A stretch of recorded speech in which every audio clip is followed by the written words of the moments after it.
नमस्कार. आपले पाहुणे आहेतच गेले नाहीत. दीपकजी, भरतजी, सिद्धार्थ, लक्ष्मण काका, लक्ष्मण भाऊ आणि Leena, really grateful to you all की तुम्ही इकडे वेळ काढून आलात आणि खऱ्या अर्थाने बोध दिला. या बोधला मी 4 डायमेन्शन्समध्ये नॉर्मली नेहमीच मांडतो. एक तर साईट आहे. साईट म्हणजे आपण जे काय तुम्हाला दाखवलं त्यांनी जे काय सांगितलं तुम्ही ऐकलात, दिस इज ऑल साईट. दिसतं ते आपलं आत्ता today, what it is today. But there is a hindsight to it. History आहे त्याला, प्रत्येक कंपनीला, प्रत्येक उद्योजकाला. आणि ती हाइंडसाईटमध्ये काय घडलं, कसे ते घडले, इंडस्ट्रीज कशा घडल्या, ते बिझनेस आंतरबिझनेस कसे घडले, हे पण इंटरेस्टिंग आहे. कारण आपल्याला पण हे प्रश्न विचारायचे की माझी घडण होताना काय झालं असेल, काय होतं आहे. आणि देन देर इज फोरसाईट की त्यांचं आपण विजन बघितलं, त्यांचे प्लॅन बघितले, त्यांचे ॲम्बिशन बघितलं, ते कसे पुढे जाणार आहेत ते प्लॅन्स बघितले. आणि आपल्याला पण त्याच्यातनं काही प्रश्न विचारता येतील की आपण काय करणार आहोत ह्याबद्दल. आणि या सगळ्यांचं एक सार म्हणजे इन्साईट्स, की काय बोध झाला आपल्याला, नेमका काय, what was that pearls of wisdom that we got from all these things. जर आपण सरोजायांचं बघितलं तर साईट तर आपल्या सगळ्यांनी ऐकलीच आहे आपण की they specialist in cylinder heads, valve housing, brake disc, gear box. आणि 7 ते 120 किलोपर्यंत आता करता येईल, 200 किलोच्या वर त्यांचा जायचा मानस आहे. पण हाइंडसाईट जर बघितली तर व्हेरी स्ट्रॉंग हाइंडसाईट की 60 years ऑफ लेगसी. आणि की I am really proud of both the brothers because एवढं मोठं मागे लेगसी असताना they are now themselves building the further legacy for the next generation. That is I want you to give a big hand to them. कारण लेगसीला काही वय नसतं. You have to carry on the legacy and that is what they are doing. आणखी culture तर त्यांच्याकडे build झालेलंच आहे, फॅमिली कल्चर आहे. बट फॅमिलीबरोबर त्यांच्याकडे मार्केट कल्चर आहे. But they are growing the business, so there is also market culture. आणखी process आहेत, त्यामुळे सिस्टीम्स कल्चर पण आहे. आणि आता मुलं आली आहेत तर ते इनोव्हेटिव्ह कल्चर पण येत आहे. त्यामुळे it's a good mixture of all 4 cultures and I am seeing a great future for their business. जे मला त्यातनं एक नोटीस केलं मी की त्यांनी रिअल एस्टेट, मला वाटतं की रिअल एस्टेट सॉफ्टवेअर आणि या एरियाजमध्ये तुम्ही गेला नाही आहेत, तुम्ही आहेत त्या तुमच्या कोर कॉम्पिटन्सीमध्ये डीपर अँड डीपर गेलात vertically. So that has created a different type of moat or entry barrier and nobody can easily come in to that area.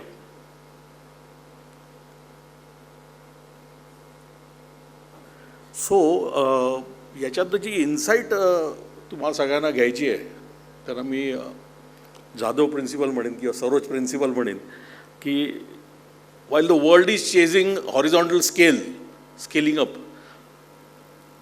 Sarojayan has developed a vertical competency or mastery that has created a tremendous moat and nobody can come near it.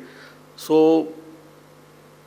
त्यांच्या customers नेहमी brakes, रेल्वेजना brakes म्हणजे life risk घेण्याचे products पण त्यांच्याकडे दिले. That talks a lot about their company and I think we are all proud to have such a guest here today.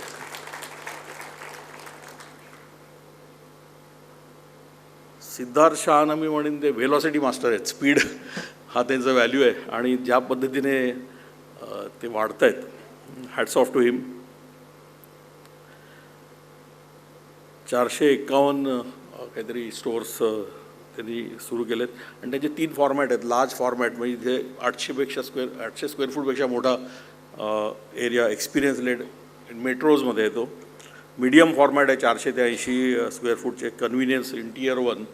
आणखी small format म्हणजे less than 400 square feet in access. So त्यांनी प्रॉपरली त्यांनी जसं सांगितलं तसं की आउटडेट होतच नाही प्रॉडक्ट, कारण तो फर्स्ट मेट्रोमधनं फर्स्टचा Tier 1 Tier 2 Tier 3मध्ये जातो. आणि त्यांनी त्या पद्धतीने बाईंग बिहेवियर बघून त्याप्रमाणे फॉर्मॅट त्यांच्या स्टोअर्सचं फॉर्मॅट्स क्रिएट केले. इंटरेस्टिंग हाइंडसाईट आहे की at the very small age of 18 he started design. ते काही लोकांमध्ये ते बॉर्न आंत्रप्रिनरशिप असते ती त्यांच्यात आपल्याला दिसते. आणि जरी त्यांचे पेरेंट्स आंत्रप्रिनर्स नव्हते पण he had that DNA from possibly his grandfather. आणि ते 41% CAGR आहे विच इज फिनॉमिनल. आणि that is why what he is very he is today. आणि हा माहिती इंडस्ट्री ॲव्हरेजच्या 2x आहे हा कॅगर. आणखी आता त्यांनी जे या पद्धतीने वेगवेगळे व्हर्टिकल सुरू केले. आता त्यांनी ॲक्वायर केलं ना, गिझमोर ॲक्वायर केली आहे which is a brand which will take in places. So हे सगळी साईट झाली. पण त्यांच्या फोरसाईटमध्ये आपण बघितलं तर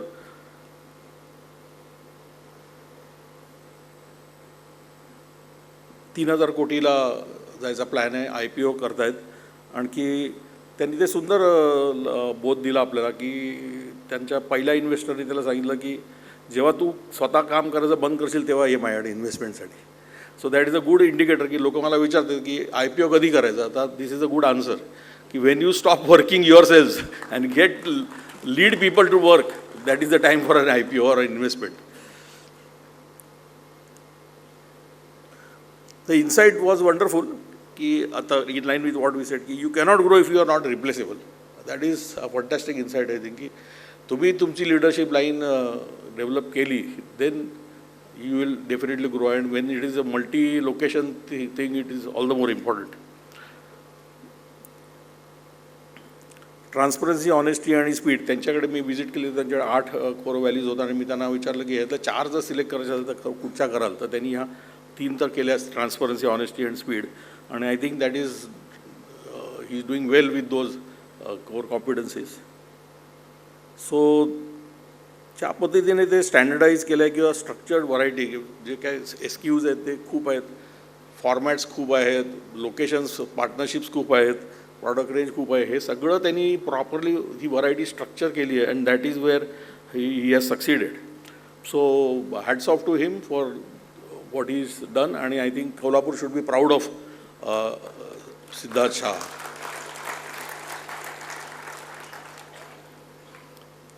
Wherever अपने Paskavade family, incidentally they are my neighbors also. When we stay together, and we have been neighbors for quite some time now.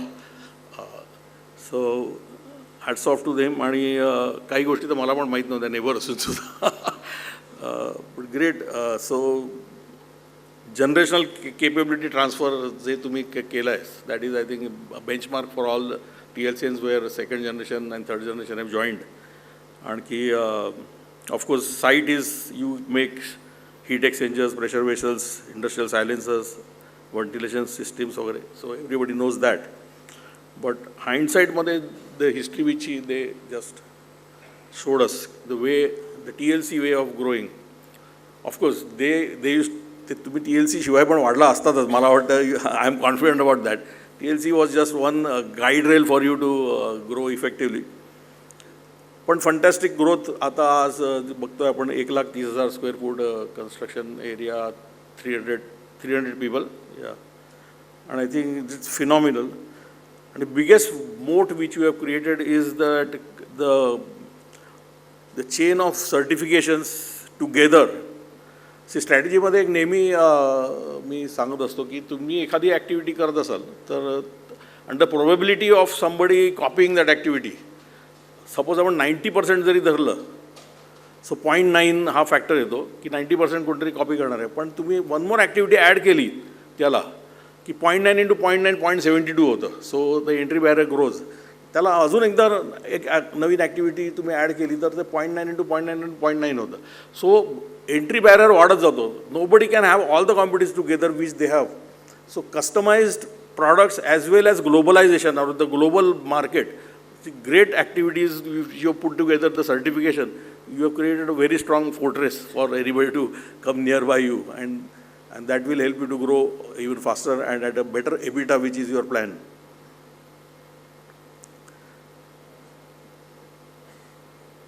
तर हे सगळे आपण जर एकत्र बघितले तर मला एक 2-3 पॅटर्न्स याच्यात दिसत आहेत. एक आहे pattern scale with many faces. म्हणजे स्केलिंग अप म्हणजे आपण फक्त व्हर्टिकल स्केलिंग अप डोळ्यासमोर येतं आपल्या की number of customers, number of plants, top line, bottom line, scaling up. पण सिद्धार्थ शाहनी दाखवलं की geographic and format multiplication scale up कसा होऊ शकतो, which will lead to top line growth. किंवा सरोज आयनवालेंनी दाखवलं की टेक्निकल आणि प्रिसिजन डीपनिंग यांनी कसं स्केलअप होतं. त्यांनी डीपन व्हर्टिकल इंजिनिअरिंगने स्केलिंग अप करून दाखवलं आहे. So it's a different way of scaling up. किंवा पाचकवडेजनी केपेबिलिटी आणि ग्लोबल मल्टिप्लिकेशनने, the globally the 27 countries is phenomenal. So this is the way they have scaled up. So प्रत्येकाची स्केलिंग अपचा एक वेगळा पॅटर्न असतात. तुम्ही तुमचा पॅटर्न काय आहे हा बघायला पाहिजे. So this is one dimension of scaling. So this means that scale is not size, it is leverage. तुमची कॉम्पिटन्सी तुम्ही कशी लिव्हरेज करता, that will decide how you scale up and what will make you different from others.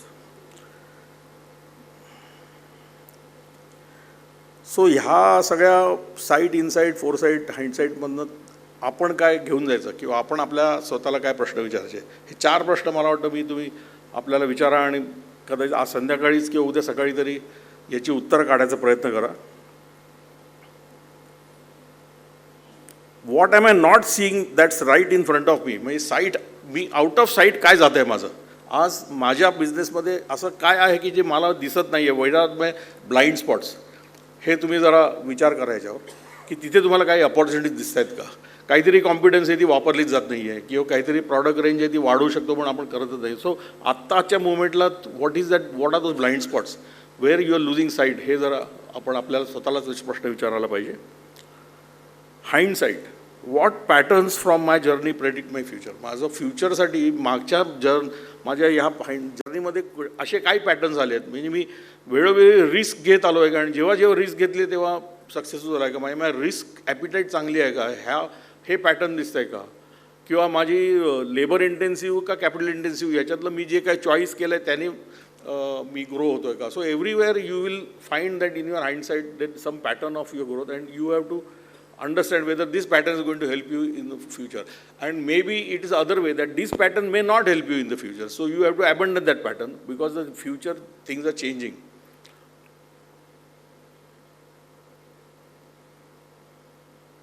Foresight मध्ये तुम्हाला असा विचार करायला लागेल की what are the adjacencies or transition should I prepare for. म्हणजे मी पुढचे जाऊन AI येत आहे, ऑटोमेशन येत आहे, ग्लोबलायझेशन येत आहे, याच्यात पुढे जाऊन काय मला वेगळं करायला लागेल याचा विचार करायला पाहिजे.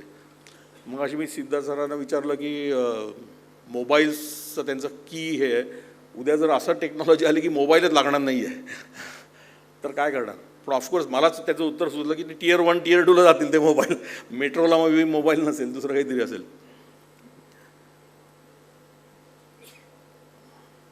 सो फायनल इन्साईट म्हणजे एक कनेक्टिंग ट्रूथ ज्याने मी ॲक्शन घेऊ शकतो. म्हणजे माझं आत्ता मी माझ्या ब्लाइंड स्पॉट हे आहेत, माझी हाइंडसाईट पॅटर्न हा आहे, मला फोरसाईटमध्ये असे चेंजेस करायला लागतील. तर ह्या तिघांचं जर बांधायचं म्हटलं तर मी what is that one action I will take. मी टेक्नॉलॉजी अपग्रेडेशन करणार, मी कॅपिटल इन्व्हेस्टमेंट करणार, की मी ॲडिशनल काही शिकणार, की मी स्केलअप करण्यासाठी मल्टी लोकेशन जाणार, का आहे तिथे डीपर कॉम्पिटन्सी वाढवणार. व्हॉट आय लाय डू ह्याचं तुम्ही उत्तर काढता आलं पाहिजे तुम्हाला या सगळ्या बोधमधनं, तर हा बोध खऱ्या अर्थाने सार्थक झाला. So I think we had a very good session today आणि everybody will go back reflecting on what has happen today. Thank you for your patient learning and listening. भूक लागली असेलच तुम्हाला, let's break for lunch. Thank you.